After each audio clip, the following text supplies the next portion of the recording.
अंजुम शर्मा और मैं हूँ प्रेरणा। दिल्ली, चरखी दादरी, रोहतक, मानेसर, नोएडा, भिवाड़ी, इन सभी शहरों में हवा सीवियर कैटेगरी में है। भारत की राजधानी दिल्ली और आसपास के इलाकों में वायु प्रदूषण खतरनाक स्तर पर पहुंचा। दिल्ली में इमरजेंसी उपाय लागू। दिल्ली के एलजी ने पराली समाधान के लिए पंजाब के सीएम को लिखी चिट्ठी। अरविंद केजरीवाल बोले, राजनीति का समय नहीं। बीजेपी ने कहा, आपने राजनीति ही की। पूरे जीवन राजनीति करके पिछले वर्ष कह रहे थे, जब पंजाब की सरकार नहीं बनी थी, जब हम पंजाब में आ जाएंगे तो आपको डरने की आवश्यकता नहीं है। वायु प्रदूषण का स्वास्थ्य पर कम से कम हो असर, इसके लिए क्या करें, बताने के लिए कार्यक्रम में लाइव होंगे इंडियन मेडिकल एसोसिएशन के पूर्व महासचिव डॉक्टर नरेंद्र सैनी।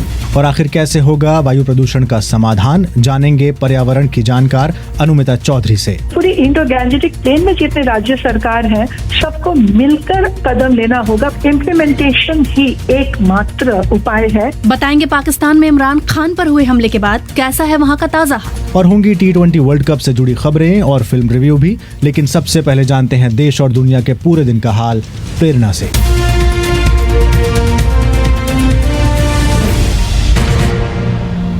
पंजाब के अमृतसर में गोपाल मंदिर के बाहर आज हिंदूवादी नेता सुधीर सूरी की गोली मारकर हत्या कर दी गई। गोली लगने के बाद उन्हें तुरंत अस्पताल ले जाया गया, जहां डॉक्टरों ने उन्हें मृत घोषित कर दिया। सुधीर सूरी अपने साथियों के साथ गोपाल मंदिर के बाहर धरना दे रहे थे, तभी उनका किसी से विवाद हो गया। इसके बाद उनकी गोली मारकर हत्या कर दी गई। आम आदमी पार्टी ने आज गुजरात विधानसभा चुनाव के लिए मुख्यमंत्री पद के उम्मीदवार के नाम की घोषणा कर दी है। अरविंद केजरीवाल ने ईसुदान गढ़वी को राज्य में पार्टी का चेहरा बनाया है। 40 साल के ईसुदान गढ़वी ओबीसी वर्ग से आते हैं और राजनीति में प्रवेश करने से पहले वो पत्रकार थे। गुजरात में मुख्यमंत्री पद के उम्मीदवार की घोषणा करते हुए अरविंद केजरीवाल ने कहा, हमारे पास लगभग 16,48,500 के करीब रिस्पॉन्स आए, सारे मिला के सब तरीके से, और उनमें 73% लोगों ने ईशुदान गढ़वी जी का नाम। दिल्ली में 4 दिसंबर को एमसीडी के चुनाव होंगे और 7 दिसंबर को नतीजे आएंगे। पहले दिल्ली में एमसीडी की कुल 272 सीटें थीं, लेकिन नई परिसीमन प्रक्रिया पूरी होने के बाद कुल 250 सीटें हो गई हैं। इन सीटों के बारे में बताते हुए दिल्ली चुनाव आयुक्त विजय देव ने कहा, 250 वार्ड्स के लिए अब इलेक्शन करवाए जाएंगे।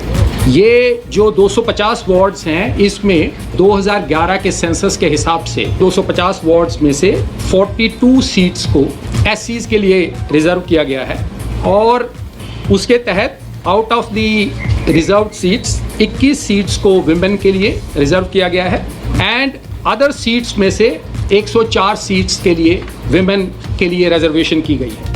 2017 के दिल्ली एमसीडी चुनाव में बीजेपी को 181, आप को 48, कांग्रेस को 30 और अन्य को 11 सीटें मिली थीं। जर्मन चांसलर ओलाफ शोल्ट्स ने चीनी राष्ट्रपति शी जिनपिंग से अपील की है कि वे यूक्रेन में युद्ध रोकने के लिए रूस पर अपने प्रभाव का इस्तेमाल करें। रूस यूक्रेन में जंग के कारण चीन और पश्चिमी देशों के बीच तनातनी जारी है। इसके बावजूद जर्मन चांसलर बीजिंग पहुंचे हैं। यहाँ एक न्यूज कॉन्फ्रेंस में चीनी राष्ट्रपति शी जिनपिंग के समक्ष बोलते हुए ओलाफ शोल्ट्स ने कहा, China ist ein großes Land als weltpolitischer Akteur und ständiges Mitglied des Sicherheitsrat der Vereinten चीन एक बड़ा देश है, वैश्विक मंच पर एक प्रभावशाली देश और संयुक्त राष्ट्र सुरक्षा परिषद के स्थायी सदस्य होने के नाते उसकी जिम्मेदारी वैश्विक शांति स्थापित करने की है। मैंने राष्ट्रपति जिनपिंग को कहा है कि ये महत्वपूर्ण है कि वह रूस पर अपने प्रभाव का इस्तेमाल करें।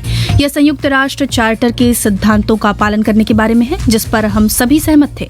हर देश की संप्रभुता और क्षेत्रीय अखंडता जैसे सिद्धांत जो चीन के लिए भी एक महत्वपूर्ण मुद्दा है। ये थे जर्मन चांसलर ओलाफ शोल्ट्स के शब्द। रूस के पूर्व राष्ट्रपति दिमित्री मेदवेदेव ने दावा किया है कि यूक्रेन पर हमला एक पवित्र युद्ध है, जिसे एक शैतान के खिलाफ लड़ा जा रहा है। उन्होंने यूक्रेन के लोगों को सनकी नाजीवादी नशाखोर करार दिया है। फुटबॉल की गवर्निंग बॉडी फीफा ने वर्ल्ड कप टूर्नामेंट में हिस्सा लेने वाली सभी टीमों से अपील की है कि वह इस खेल को किसी वैचारिक या राजनीतिक जंग में न घसीटे। कई प्रतिभागी देश प्रवासी मजदूरों के साथ किए जा रहे बर्ताव और समलैंगिक अधिकारों को लेकर कतर की आलोचना करते हैं। मध्य एशियाई देश कतर ही इस साल के फुटबॉल वर्ल्ड कप की मेजबानी करने जा रहा है।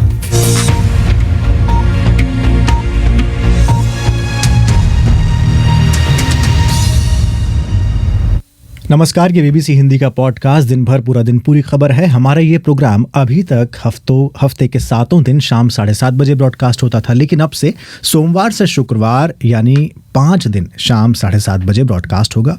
पता वही bbc.com के लाइव पेज के साथ साथ बीबीसी हिंदी के फेसबुक और यूट्यूब चैनल पर लाइव। इसे आप बीबीसी हिंदी वेबसाइट के पॉडकास्ट सेक्शन में भी सुन सकते हैं।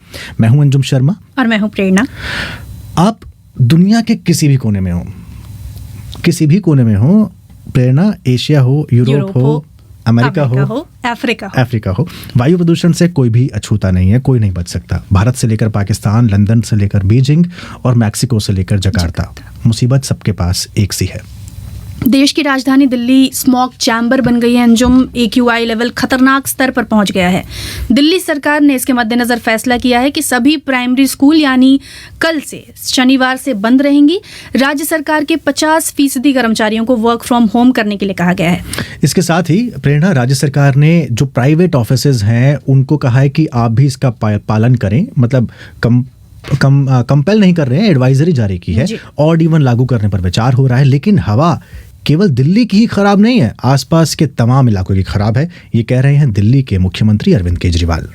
अरविंद केजरीवाल जी कह रहे थे कि राजनीति नहीं करनी चाहिए। आपने सुना है ना आज कि पोल्यूशन बहुत सेंसिटिव इश्यू है, हमारे बच्चों की जीवन का विषय है, इस पे राजनीति नहीं करना चाहिए। पूरे जीवन राजनीति करके पिछले वर्ष कह रहे थे, जब पंजाब की सरकार नहीं बनी थी, जब हम पंजाब में आ जाएंगे, जब हमारी सरकार बन जाएगी तो आपको डरने की आवश्यकता नहीं है। आप देखिएगा अगले दिन से ही सब कुछ ठीक हो जाएगा। पोल्यूशन के कारण खांसी भी हो रही है, माफ करिएगा। तो पोल्यूशन के कारण खांसी हो रही है, ये कह रहे थे बीजेपी नेता संबित पात्रा। अरविंद केजरीवाल ने दरअसल प्रेरणा कहा था कि राजनीति नहीं करनी चाहिए, अगर हवा खराब है दिल्ली की तो सबको मिलकर आगे आना चाहिए। लेकिन अभी आपने सुना बीजेपी नेता संबित पात्रा कह रहे हैं मुझे खांसी हो रही है और जिम्मेदार अरविंद केजरीवाल करते हैं ऐसा। वो खांसी हो रही है, ठीक है, हवा खराब है, लोगों के स्वास्थ्य पर इसका सीधा असर हो सकता है। कार्यक्रम में हमारे साथ इंडियन मेडिकल एसोसिएशन के पूर्व महासचिव डॉक्टर नरेंद्र सैनी हैं, उनसे जरा पूछते हैं।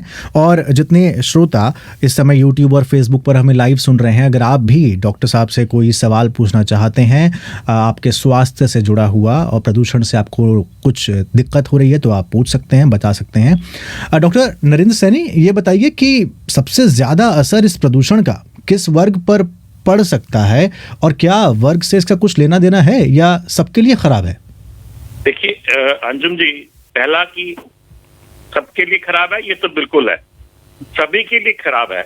लेकिन यह जो ज्यादा असर है हमेशा देखा कि बच्चों पे पड़ेगा, जो ऑलरेडी कोमॉर्बिड कंडीशन से गुजर रहे हैं या जिनको लंग्स की प्रॉब्लम है, जो जिनकी इम्यूनिटी कॉम्प्रोमाइज है, जैसे कैंसरस पेशेंट जो दवाइयों पे है, और जो हमारे हाइपरटेंसिव पेशेंट्स हैं, डायबिटिक पेशेंट्स हैं, इनके ऊपर ज्यादा असर पड़ेगा। लेकिन हम सबको ध्यान रखना होगा कि सभी के ऊपर असर पड़ेगा, किसी के ऊपर ज्यादा, किसी के ऊपर कम। लेकिन ये बताइए कि अगर किसी के ऊपर ज्यादा, किसी के ऊपर कम पड़ेगा, तो क्या इसमें सबसे ज्यादा प्रभावित जो है वो लंग्स होते हैं, ऐसा कहा जा रहा है? इसीलिए कोरोना महामारी के बाद अंजुम जैसी, देखिए मैं एक चीज बताऊंगा कि हम जो पहले ये जो इस समय हो रहा है, जिसको हम कह रहे हैं कि पूरी दिल्ली चोक हो गई है, एयर पोल्यूशन हो गया है और एक एयर क्वालिटी इंडेक्स 500 तक पहुंच रहा है, तो ये होता क्या है? देखिए सिर्फ पार्टिकल्स हैं, बहुत है जो एयर पार्टिकल्स बोलती है, लेकिन इसके साथ साथ carbon dioxide, ozone, sulphur dioxide और नाइट्रस ऑक्साइड, ये भी 4 तरह की गैसेस हैं। ये भी एक गलत प्रभाव डालती है हमारे शरीर पे, जो प्रदूषण के कारण होता है। पार्टिकल्स तो है ही है, तो इन पांचों को मिलाकर पार्टिकल देखा जाए तो सबसे पहले जैसे आपने कहा कि हम सांस लेते हैं, ये सारी चीजें हमारी सांस की नली में जाएंगी। ठीक है, तो सांस की नली में जाएंगी तो ऑब्वियस है मेरे गले में इरिटेशन होगा।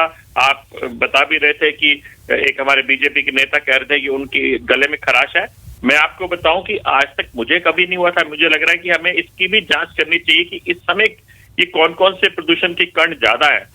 मेरा गला खराब है, मेरे को खांसी हो रही है। बने रहिए डॉक्टर नरेंद्र सैनी, आप हमारे साथ, हम आपके पास वापस आएंगे। प्रेरणा, वैसे अरविंद केजरीवाल का कहना है कि ये समस्या जो है केवल एक राज्य की नहीं है, कई राज्य इसमें शामिल हैं। उन्होंने केंद्र सरकार से आगे आने के लिए कहा है। इसमें केवल आम आदमी पार्टी इसकी जिम्मेदार नहीं है, केवल केजरीवाल इसका जिम्मेदार नहीं है, केवल दिल्ली और पंजाब की सरकारें इसकी जिम्मेदार नहीं है। इसके कई सारे कारण हैं, कई लोकल कारण हैं, कई रीजनल कारण हैं।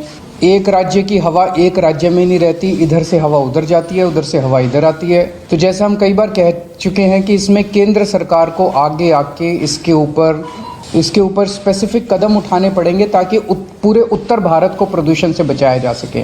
उधर प्रदूषण के मामले में अंजुम 10 नवंबर को सुप्रीम कोर्ट में सुनवाई भी होनी है। सुप्रीम कोर्ट में एक वकील ने दिल्ली प्रदूषण से जुड़ी एक याचिका डाली थी और याचिका में पंजाब और हरियाणा में पराली जलाने से रोकने के लिए तुरंत कदम उठाने की बात कही गई थी। इस पर सुप्रीम कोर्ट के मुख्य न्यायाधीश यूयू ललित ने कहा कि हम इस बात से सहमत हैं कि इस मामले में दखल देने की जरूरत है। इसे 10 नवंबर के लिए लिस्ट किया गया है। पिछले साल भी कोर्ट को दखल देना पड़ा था। पिछले साल भी स्कूल बंद किए गए थे, सरकारी कर्मचारियों को घर से काम करने का निर्देश दिया गया था। और ये साल, जैसे वो एक कहते हैं ना कि ये साल दूसरा था, वो साल दूसरा है, लेकिन ये साल भी वही है, वो साल भी वही था। जी, वहीं दिल्ली के एलजी विनय कुमार सक्सेना हैं। उन्होंने पंजाब के सीएम को प्रेरणा चिट्ठी लिख दी है और कहा है कि पराली जलाने से रोकिए भाई और जल्द कदम उठाइए। वहीं दिल्ली एनसीआर में बढ़ते वायु प्रदूषण को नियंत्रित करने के लिए उठाए गए कदमों से असंतुष्ट है राष्ट्रीय मानवाधिकार आयोग, जिसे हम NHRC कहते हैं। उन्होंने राजधानी और आसपास के 3 राज्यों के चीफ सेक्रेटरी जो होते हैं, मुख्य सचिव, उनको इस मुद्दे पर कहा है कि भाई विस्तृत चर्चा करिए और 10 नवंबर को आइए, बुलाया है। अधिकारियों को अपने क्षेत्र में पराली जलाने से रोकने के लिए सरकार कदम क्या उठाए, आयोग को सूचित करने के लिए भी आयोग चाह रहा है कि उन्हें सूचित भी करें। डॉक्टर नरेंद्र सैनी हैं हमारे साथ। डॉक्टर साहब, काफ़ी सारे प्रश्न आ रहे हैं, कह रहे हैं कि सुबह सुबह आंखों से पानी अगर आ रहा है और बाहर निकल रहे हैं, आंखों में जलन हो रही है, क्या ये प्रदूषण की वजह से ही है? देखिए, आज की तारीख में बड़े सारे कारण हो सकते हैं, लेकिन जब भी हम कोई भी क्लिनिकल सिम्टम्स देखते हैं तो उसको कोरिलेट करते हैं कि उस समय का मौसम कैसा है, उस समय क्या कुछ चल रहा है। यदि दिल्ली के लोगों को यदि ऐसा कुछ हो रहा है तो सबसे मुख्य कारण, पहला कारण मेरे निगाह में प्रदूषण आएगा। जी, आप बने रहिए। प्रदूषण के प्रेरणा कई कारण हो सकते हैं, हम जानते हैं, जैसे आप थोड़ी देर पहले कह रही थी। जी, कंस्ट्रक्शन है, उद्योग है, पराली है, लेकिन मेन क्या है जिस पर विचार किया जाए? मैंने अब से कुछ देर पहले अनुमिता रॉय चौधरी से बात की, जो पर्यावरण मामलों की जानकार हैं और centre for science and environment में कार्यकारी निदेशक हैं। मैंने पूछा इनमें से मेन है क्या चीज? देखिए, कोई एक को हम नहीं कह सकते कि यही समस्या है। गाड़ियां, इंडस्ट्रीज, पावर प्लांट, कचरे जो जलते हैं और बायोमास बर्निंग, ये कोई मिला के अगर शहर में कुछ भी जल रहा हो उसके कारण प्रदूषण होता है, धूल के कारण प्रदूषण होता है, कंस्ट्रक्शन के कारण प्रदूषण होता है। जो प्रदूषण की जो मात्रा शहर में है वो अभी जिस ऊंचाई पर है वहां पर हमें हर प्रदूषण सोर्स पर हमें कदम लेना होगा।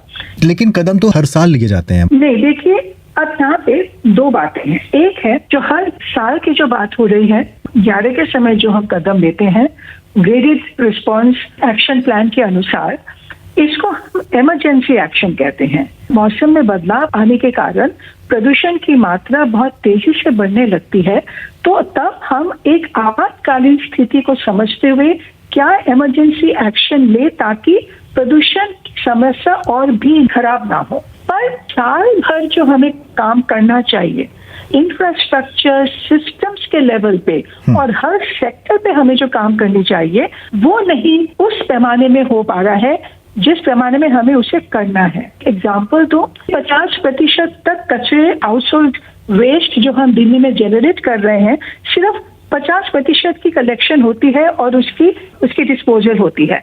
जो बाकी 50% है उसके लिए तो इंफ्रास्ट्रक्चर ही नहीं बना अभी तक। अब गाड़ियों के भीड़ के बारे में हम बात करते हैं, 1.4 करोड़ गाड़ियां इस शहर में हैं, पर जो इंफ्रास्ट्रक्चर आपको पब्लिक ट्रांसपोर्ट के लिए बनाना चाहिए था, पैदल यात्रियों के लिए, साइकिल यात्रियों के लिए, उस लेवल पे वो इंफ्रास्ट्रक्चर नहीं बना। सिर्फ ये कुछ इमरजेंसी मेजर के जरिए उसको एक इमरजेंसी एक्शन आप लेने की कोशिश यानी पहले से एक्शन आपको लेने चाहिए जो कि आप इमरजेंसी में आकर लेते हैं। लेकिन अगर पराली एक बहुत बड़ी प्रॉब्लम है अनुमिता जी, जिस पर राजनीति भी होती है। अभी तो पंजाब और दिल्ली में आम आदमी पार्टी की ही सरकार है, अब हरियाणा पे सवाल उठ रहे हैं और बॉर्डरिंग स्टेट्स पर भी सवाल उठ रहे हैं। इतना काम किया गया कि पराली से ये बन सकता है, पराली डिकम्पोस्ट भी हो सकती है और भी चीजें हो सकती हैं, तब भी प्रॉब्लम नहीं जा रही है। प्रॉब्लम जो है उसका एक मुख्य कारण है कि आज सॉल्यूशंस तो हमें पता है, पर जो समस्या है कि जिस स्केल पे इसकी इम्प्लीमेंटेशन होनी चाहिए, जहाँ पर आप जितने भी किसान हैं उन तक आप पहुंचे। अब जैसे देखिए, हमें जो ये अभी खबरें आती हैं कि जो मशीनें जो दिए जा रहे हैं किसानों को कि वो पराली को मिट्टी के साथ मिला दे, ना जलाएं, पर ये भी कहा जाता है कि मशीनें आ तो गई है पर उसकी इस्तेमाल ठीक से नहीं हो रही है। और कभी कभी ये भी है कि जो छोटे किसान हैं वो अफोर्ड भी नहीं कर पाते, और किसानों तक समय पर ये मशीनों को पहुंचाना, हर किसान तक पहुंचाना, उसके लिए जो पूरा जो आप सिस्टम को आपको बनाना है पंचायत लेवल पे, गांव के लेवल पे, वो उस तरीके से वो अभी तक नहीं बन पाया। इम्प्लीमेंटेशन ही एकमात्र उपाय है। क्या दिल्ली का लैंडलॉक्ड होना भी एक बड़ी वजह है, क्योंकि प्रदूषण तो बहुत सारी जगहों पर है? यही है जो दिल्ली की जो अपनी जो एक एडवर्सिटी जो हम कहते हैं, और ये सिर्फ दिल्ली ही नहीं, दिल्ली और पूरी एनसीआर और पूरी जो इंडो गैंजेटिक प्लेन, क्योंकि ये पूरा लैंडलॉक्ड है। जैसे अगर आप वेस्टर्न इंडिया या सदर्न इंडिया में अगर आप जाएं, वहाँ और भी खुला नेचर है क्योंकि वहाँ पे समुद्र मिलेगा, पर नॉर्दर्न इंडिया जो है वो लैंडलॉक्ड है, एक तरफ पहाड़ है, हिमालयस, और जो नेचुरल वेंटिलेशन जो होना चाहिए वो नहीं हो पाता सर्दियों के समय। तो इसको आप तभी रोक पाएंगे अगर पूरी रीजनल एयर शेड के लेवल पे काम होगा और बहुत सख्ती के साथ काम होगा, क्योंकि हवा की गति के साथ ही प्रदूषण फैलता है। तो अगर पूरी इंडो गैंजेटिक प्लेन में अगर प्रदूषण है तो पूरी इंडो गैंजेटिक प्लेन में जितने राज्य सरकार हैं सबको मिलकर कदम लेना होगा। तो ये थी डॉक्टर अनुमिता चौधरी बता रही थी कि कैसे इस समस्या का समाधान निकले। ये बीबीसी हिंदी का पॉडकास्ट दिन भर पूरा दिन पूरी खबर है। हमारे ये प्रोग्राम अभी तक हफ्ते के 7 दिन शाम 7:30 बजे ब्रॉडकास्ट होता था, लेकिन अब से होगा सोमवार से शुक्रवार शाम 7:30 बजे। आगे प्रोग्राम में सुनेंगे। ये सर मैंने इसलिए किया है कि ये लोगों को गुमराह कर रहा था इमरान खान, पर मुझसे ये चीज़ देखी नहीं गई और मैंने इसको मार दिया। पाकिस्तान में इमरान खान पर हुए हमले के बाद क्या है ताज़ा हालात और क्या बोला हमलावर नवीद अहमद। होंगी खेल की खबरें और फिल्म रिव्यू भी, लेकिन सबसे पहले देख लेते हैं आप सोशल मीडिया पर क्या लिख रहे हैं। लेकिन उससे पहले एक बार वापस चलते हैं। डॉक्टर नरेंद्र सैनी अभी भी लाइव है हमारे साथ और कुछ कमेंट्स हम बीच बीच में पढ़ ही रहे हैं, श्रोता भी पूछ ही रहे हैं।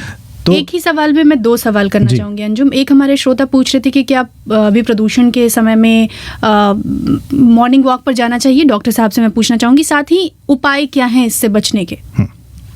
देखिए प्रेरणा जी, जो हमारे पूछ रहे हैं कि सुबह जाना चाहिए, क्योंकि सुबह प्रदूषण लेवल ज्यादा होता है, तो सुबह वॉक नहीं जाएं। आप अपने घर के अंदर ही आप टहले, लेकिन वॉक करने नहीं जाए, क्योंकि आप यदि थोड़ा सा भी आपके चेस्ट में प्रॉब्लम है, और कई बार मालूम भी नहीं चलता आपको, जब सब क्लिनिकल सिम्टम्स होते हैं और आप जब ऐसे प्रदूषण में जाते हैं तब आपको मालूम चलता है कि आपको सांस नहीं आ रहा या आपको लेफ्ट साइड में दर्द हो रहा है। तो इस समय अच्छा यही रहेगा कि आप अपने घर में रहें और घर के अंदर टहलिए। और आप दूसरा क्वेश्चन पूछ रहे थे कि इससे बचने के लिए क्या करना चाहिए। देखिए, एक तो बचने के लिए यही जो हम बात कर रहे हैं कि आप अपना हाइड्रेशन ठीक रहे। आप सुबह और रात को जो पोल्यूशन लेवल ज्यादा होता है उस वक्त आप अपने घर के अंदर रहें। तीसरा, जो आवश्यकता पड़ने पर ही बाहर निकलें, और जितना हो सके हम, क्योंकि एज ए कम्युनिटी लेवल पे भी हमें काम करना होगा। सरकार, हम देख चुके हैं कि 2-3 साल से सरकार से इतना काम नहीं हो पा रहा जो उनको करना चाहिए, तो हमें अपने आप को भी थोड़ा ध्यान रखना होगा कि क्योंकि पोल्यूशन एक तो डस्ट से हो रहा है, दूसरा हमारे अपनी व्हीकल से भी होता है। ठीक है, तो हमें अपनी व्हीकल्स को जितना कम हो सके इस समय कम से कम इस्तेमाल करें। यदि खड़े हैं तो रेड लाइट पे हम अपनी व्हीकल को ऑफ करें, यानी जिम्मेदारी हमारी भी है। हाँ, सरकार की तो है ही, हमारी भी जिम्मेदारी है। बहुत बहुत शुक्रिया डॉक्टर नरेंद्र सैनी इस पॉडकास्ट में जुड़ने के लिए। प्रेरणा, पाकिस्तान चलते हैं। पाकिस्तान में बलूचिस्तान प्रांत के क्वेटा शहर है, वहाँ पे पीटीआई कार्यकर्ता पार्टी प्रमुख इमरान खान पर हमले के विरोध में प्रदर्शन कर रहे हैं। इस दौरान बलूचिस्तान के अलावा और भी कई शहर हैं, बिल्कुल। इस दौरान उन्होंने कई जगह आग तक लगा दी थी। कुछ देर पहले की ये बात है।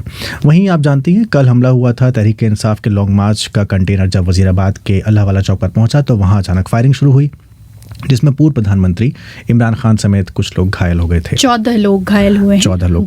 हमलावर है नवीद अहमद, कथित तौर पर हमलावर है। कुछ ही देर में एलीट फोर्स ने उन्हें पकड़ लिया और जो वहाँ का स्थानीय पुलिस स्टेशन था वहाँ ले जाया गया। पुलिस ने 2 और अभियुक्तों को गिरफ्तार किया है उनके अलावा।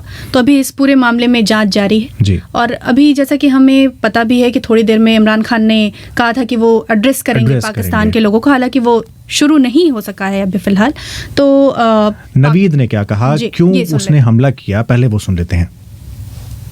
इसलिए किया है कि ये लोगों को गुमराह कर रहा था इमरान खान, और मुझसे ये चीज़ देखी नहीं गई और मैंने इसको मार दिया। मारने की कोशिश की, पूरी मारने की कोशिश की कि मैं इसको मारूं, सिर्फ और सिर्फ इमरान खान को और किसी को नहीं। ये तुमने क्यों ये सोचा? ये मैंने सोचा उधर अजान हो रही है, उधर डेक लगा के शोर कर, नहीं, ये तुमने अचानक को सोच के मेरे जमीन में ये चीज अच्छा नहीं माना। अचानक फैसले किए या पहले फैसला किया? दिन से, सुबह से, जिस दिन का ये लाहौर से चला है उस दिन से मैंने ये साजिश ये सोची, जिस दिन से लाहौर से चली कि मैंने इसको छोड़ना नहीं। तुम्हारे पीछे कौन है जिसने ये सारा?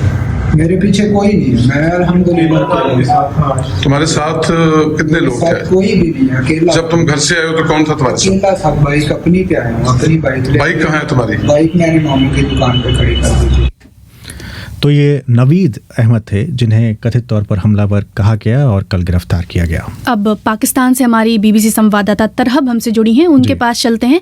तरहब, सबसे पहले हम यही जानना चाहेंगे कि इमरान खान ने अभी थोड़ी देर पहले कहा था कि वो संबोधन देंगे, देश को संबोधित करेंगे, और तहरीक इंसाफ के नेता बाबर अवन ने कहा था उनके बिहाफ में, लेकिन ये संबोधन अभी शुरू क्यों नहीं हुआ? क्या है इसके पीछे की वजह? जी, एक्चुअली अभी इमरान खान साहब एक्सपेक्टेडली अभी यही लग रहा है कि कुछ चंद मिनट में, लाइक इन नेक्स्ट 5-10 मिनट, उनका मैसेज जो है, जो खिताब है, वो एयर कर दिया जाएगा। बिकॉज हम अभी खुद, मैं भी यहाँ पे शौकत खानम हॉस्पिटल के अंदर मौजूद हूँ और फॉरेन मीडिया को एड्रेस किया गया था कि मीटिंग की जाएगी, एड्रेस में बुलाया जाएगा, इसलिए हम भी इंतज़ार में ही हैं। पिछले 2 घंटे से ये इंतज़ार जारी है। पहले 4 बजे एक्सपेक्टेडली पाकिस्तान टाइम के मुताबिक ये जो था एक्सपेक्टेड था खिताब, बट 2 घंटे 2.5 घंटे का डिले हुआ और अभी तक जो है वो एयर नहीं हुआ है। लेकिन उम्मीद ये की जा रही है कि नेक्स्ट 10 मिनट्स तक जो है ये एयर हो जाएगा उनका खिताब, जिसमें वो अपनी नेक्स्ट स्ट्रैटेजी लॉन्ग मार्च के हवाले से क्या करेंगे वो लोग, वो सब कुछ बताएंगे कि अब आगे पीटीआई जो है वो क्या करने जा रही है। तरफ कहा गया था कि उम्मीद कर रहे थे लोग कि शायद इससे लॉन्ग मार्च रुक जाएगी, लेकिन लॉन्ग मार्च रुकी नहीं, बल्कि उसी जोश से कह रहे हैं कि आगे बढ़ेगी। आपको लगता है कि इससे इमरान खान की ताकत में और इजाफा होगा या फिर मतलब हुआ है, मतलब कहीं चोट तो लगी है? जी, एक्चुअली ये पहले भी थ्रेट्स उनकी रैली को थे लॉन्ग मार्च को शुरू करने से पहले ही, और जो ऑफिशियल्स हैं उन्होंने थ्रेट अलर्ट्स भी जारी किए उनको, लेकिन उसके बावजूद भी इमरान खान ने यही कहा था कि मतलब मैं इसको नहीं रोकूंगा लॉन्ग मार्च को। सो अभी जब ये कल इंसिडेंट हुआ है फायरिंग का, उसके बाद भी हमने देखा कि इवन जब वो जख्मी थे, इंजर्ड थे, तब भी वो कंटेनर से बाहर आए एंड ही वेव्ड लोगों को उन्होंने जवाब दिया। एंड सुबह से हमारी जो पीटीआई की लीडरशिप से बात हुई है वो मुसलसल यही कह रहे हैं कि ये जो है तहरीक इंसाफ का लॉन्ग मार्च ये रुकेगा नहीं, लेकिन आगे इमरान खान खुद क्या स्ट्रैटेजी अपनाते हैं वो डिपेंड करता है कि वो लॉन्ग मार्च को ही आगे लेके चलेंगे या फौरी तौर पे इस्लामाबाद पहुंचने की कॉल देंगे, वो कुछ देर बाद जो है वो अनाउंस भी बाकायदा करेंगे। बट यस, जो उनके जो वोटर्स और सपोर्टर्स हैं वो काफी ज्यादा देवर एंग्री, हमें गुस्से में कुछ देर पहले कुछ आग लगने की खबरें भी आई थी, रोड ब्लॉक्स की खबरें आई थी, आग लगने की खबरें आई थी। जी बिल्कुल, पाकिस्तान के बहुत सारे शहरों में जो है वो प्रोटेस्ट हो रहे थे। अभी थोड़ी देर पहले भी काफ़ी बड़ा प्रोटेस्ट हुआ है, इस्लामाबाद में हुआ, शेलिंग भी हुई वहाँ पे। उसके साथ साथ जो है प्रोटेस्टर्स ने भी स्टोनिंग की पुलिस की तरफ। तो ये पाकिस्तान में लाहौर, इस्लामाबाद, काफ़ी सारे शहरों में ये प्रोटेस्ट जो था ये रिकॉर्ड करवाया गया, वायलेंट भी हुआ। लेकिन फिल वक्त जो है सब लोग वेट यही कर रहे हैं कि इमरान खान नेक्स्ट क्या कॉल देंगे उनको, तो then they will act accordingly. अच्छा जी प्रेरणा, आप कुछ करें? एक सवाल ये है तैरब की, जैसे कि अब इमरान खान की पार्टी ने कल के हमले को लेकर जो आरोप लगाया है शहबाज शरीफ और मेजर जनरल पर, तो इसके बाद उनकी क्या प्रतिक्रिया है? उनकी पार्टी की तरफ से क्या प्रतिक्रिया आ रही है? उनके लीडरशिप जो है वो उनका भी यही स्टांस है, क्योंकि इमरान खान ने डायरेक्टली खुद से ये स्टेटमेंट जारी नहीं की थी। उनके पॉलिटिकल जो लीडरशिप है जिसमें असद उमर हैं और मियां असलम इकबाल हैं, उनके थ्रू ये बाकायदा मैसेज उन्होंने दिया था कि ये लोग हैं जो इस इंसिडेंट में मुलविस हैं। और अभी तक इंटरेस्टिंगली इस इंसिडेंट की FIR भी नहीं हुई है, जो फर्स्ट इंफॉर्मेशन रिपोर्ट होती है, क्योंकि उसमें इमरान खान जो है वो नाम लेना चाह रहे थे कि जिनको मैंने नाम लिया है उन सबको उस FIR में इंक्लूड किया जाए। अच्छा, कहीं माफी चाहूंगा बीच में रोक रहा हूँ, इससे कहीं शक नहीं जाता है कि इमरान खान की ओर से कोई FIR दर्ज नहीं हुई है, सेफ बार बार थ्रेट की कॉल्स थी, उसके बावजूद हमला हुआ, इस तरह की बातें भी सोशल मीडिया पर काफी चल रही हैं? जी बिल्कुल, बहुत सारी थेरीज हैं, कॉन्स्पिरेसी थेरीज हैं जो इस इंसिडेंट के अराउंड चल रही हैं, क्योंकि जहाँ पे ये इंसिडेंट हुआ है पंजाब के जिस इलाके में, वहाँ पे इमरान खान की गवर्नमेंट है, कोलिशन गवर्नमेंट है। सो जो सबसे बड़ा सवाल सब लोग उठा रहे हैं वो ये भी उठा रहे हैं कि गवर्नमेंट इस सूबे में उनकी है, तो उसके बावजूद भी इन्वेस्टिगेशन और FIR और इन सारे मामलात में इतनी देरी क्यों हो रही है। सो इस किस्म के क्वेश्चंस जो हैं वो उनकी सपोर्टर्स की तरफ से भी उठाए जा रहे हैं और सहाफ़ियों की तरफ से भी, जो जर्नलिस्ट हैं वो भी ये क्वेश्चन बार बार रेज कर रहे हैं। बहुत शुक्रिया तरहब वहां से जुड़ने के लिए। तो तरहब थी पाकिस्तान से लाइव थी, बता रही थी वहां का ताज़ा हाल। और अब खेल की खबरों के बारे में जान लें।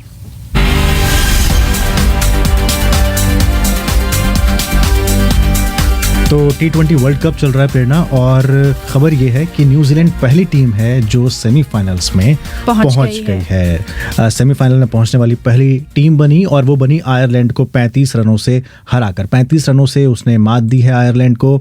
न्यूजीलैंड की टीम ने 20 ओवर में बनाए थे 150 रन, 6 विकेट खोकर, और जिसमें केन विलियमसन जो हैं उन्होंने ताबड़तोड़ बल्लेबाजी की, 35 बॉल में 61 रन बनाए। वहीं पर आयरलैंड की जो पूरी टीम है वो सिमट गई 20 ओवर में 150 रन पर, 9 विकेट के नुकसान पर। पॉल स्टिरलिंग हैं, उन्होंने सबसे ज्यादा रन बनाए, लेकिन हार अंततः हुई और 35 रन से न्यूजीलैंड जीतती। और दूसरी जो न्यूज़ है खेल की खबरों से वो यही है कि ऑस्ट्रेलिया और अफगानिस्तान के बीच में भी मैच हुआ। ऑस्ट्रेलिया ने 20 ओवर में बनाए 168 रन और अफगानिस्तान ऑल आउट हो गए। ऑल आउट नहीं, 20 ओवर में माफ़ कीजिएगा, बना पाई 164 run.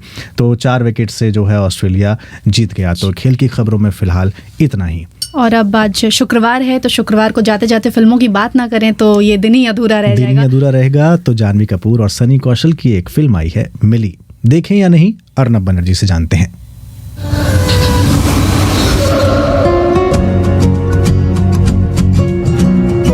My name is Millie Nodial. I live with my father. पापा, सिगरेट पी रहे आप अंदर? नहीं तो मिटा दिया सबूत? सबूत? कौन सा सबूत? जानवी कपूर की फिल्म आई है मिली, और बहुत इंटरेस्टिंग कहानी है। देहरादून में रहने वाली 24 साल की लड़की एक छोटे से ईटरी में काम करती है, यानी वहाँ पे बर्गर वगैरह मिलते हैं, वो शिफ्ट करती है, रात के 12 बजे घर आती है। लेकिन एक दिन वहाँ पे जो वॉक इन फ्रीजर है वहाँ पे गलती से फंस जाती है। उसके बाद सारे एम्प्लॉयज घर चले जाते हैं और पूरी रात एक सब जीरो टेम्परेचर में मिली फंसी रहती है। ऐसी कहानियां कुछ बनी हैं। इससे पहले एक ट्रैप्ड आई थी, और भी 2-4 फिल्में बनी है, हॉलीवुड में तो काफ़ी बनी है, जहाँ पे एक कैरेक्टर की ऐसी घटना दिखाई जाती है जहाँ पे आदमी फंस जाता है और अकेला होता है, वीरान सी जगह में फंस जाता है और वहाँ से निकल नहीं सकता है किसी भी कारण से। बहरहाल जानवी जब फंस जाती है तो उसके पिताजी, जो उसको बहुत चाहते हैं, परेशान हो जाते हैं, अपने दोस्त को बुला के ढूंढना शुरू करते हैं। पुलिस का रवैया जैसे अक्सर होता है वो दिखाया गया है। वो कहते हैं कि रात को लड़की कहाँ थी। उसका एक बॉयफ्रेंड है जो सनी कौशल बने हैं, जिसके बारे में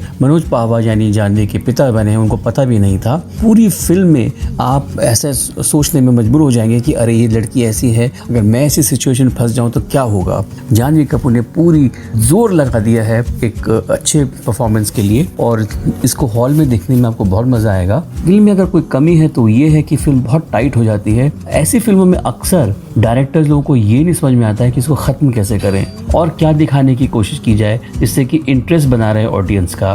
फिर भी मैं कहूँगा कि जो ये फिल्म हेलन के नाम से पहले बन चुकी है और जो डायरेक्टर थे जेवियर मुथुकुट्टी, उन्होंने दोबारा इसको डायरेक्ट किया है। उन्होंने कोशिश तो की है एक टाइट सी थ्रिलर देने के लिए, और इसके लिए वो मैं उनको कंग्रेचुलेट करना चाहूँगा। मिली को मैं 5 में से 3 दूंगा। लड़की कहाँ है? मुझे भी मिली की फिक्र है, प्यार करता हूँ मैं उससे।